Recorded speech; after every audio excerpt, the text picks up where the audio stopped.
di kampung, ayah ibu tinggal di kampung sana. Terkadang ayah ibu kita tak sekolah, SD, SMP, SMA tak tamat. Dia sekolahkan kita SD, SMP, SMA, S1, S2, S3 dengan harapan hidup kita lebih baik daripada keadaan dia sekarang. Tapi apa yang membuat kita jarang untuk menjenguk mereka?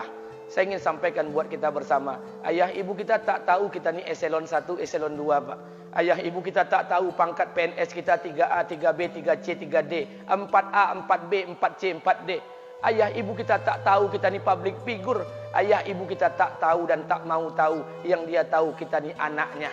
Ayah ibu kita tak tahu kita punya sawit berapa. Ayah ibu kita tak butuh mobil kita. Dia tak butuh rumah kita. Tapi yang dia butuhkan kita.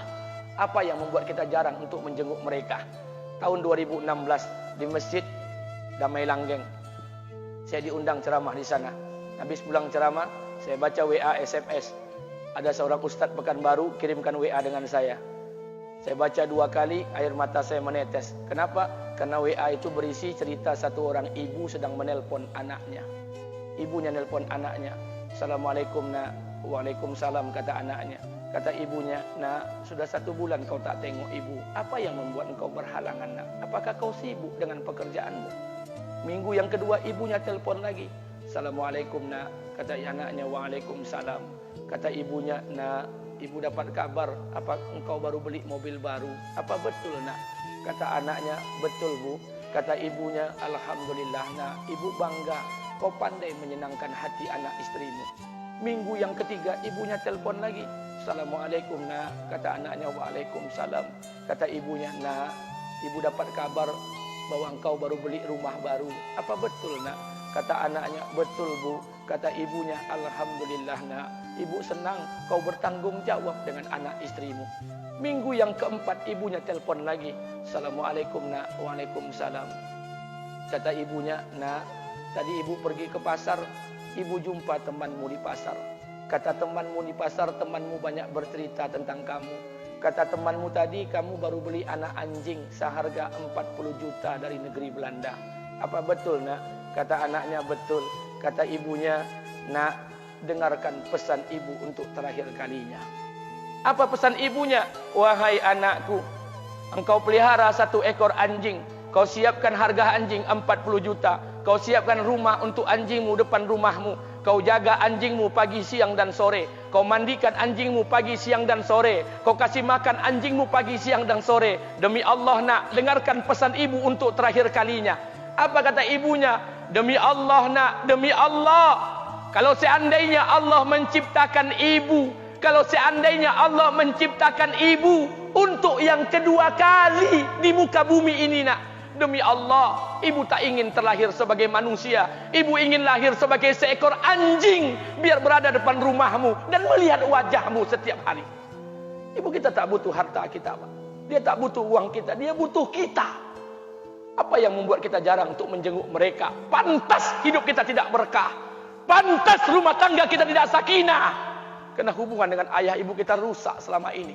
Masih ada kesempatan, masih. Yang jauh telpon, yang dekat kunjungi mereka. Demi Allah, kita butuh keberkahan doa mereka. Yang sudah meninggal, ziarahi kuburnya dan doakan mereka. Imam As-Syafi'i berkata, apa kata Imam As-Syafi'i? Manusia zalim, manusia bodoh, kalian tak tahu apabila ayah dan ibu kalian mengangkat tangan di malam hari, dia berdoa kepada Allah untuk anaknya. Doanya cuma sekali, malamnya cuma sekali, hanya sekali saja doanya. Apa kata Imam Syafi'i? Sekali doa ayah dan ibu kalian sudah cukup bagi Allah untuk menjadikan kalian anaknya berkah dunia akhirat. Hari ini berapa banyak doa ayah dan ibu kita, tapi tidak ada keberkahan buat anak mereka. Kenapa? Hati mereka tersakiti. Maka pulang, Pak, cari mak bapak kita. Kita punya rumah hari ini, Bu, kita punya rumah, punya harta, punya uang, punya pekerjaan, punya kekayaan, punya sawit.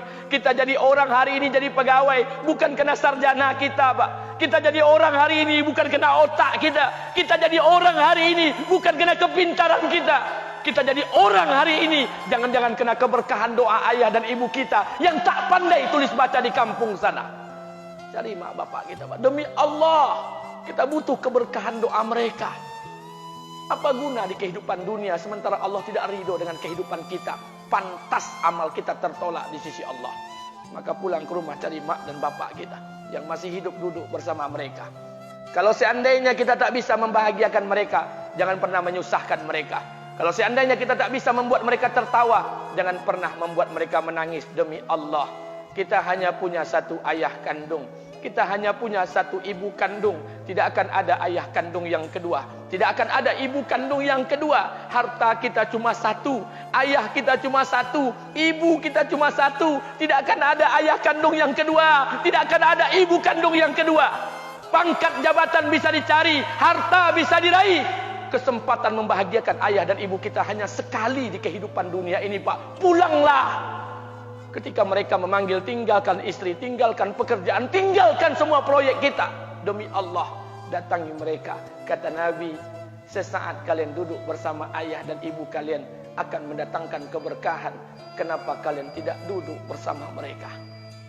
Jangan-jangan inilah yang menjadi penyebab amal-amal kita tertolak di sisi Allah.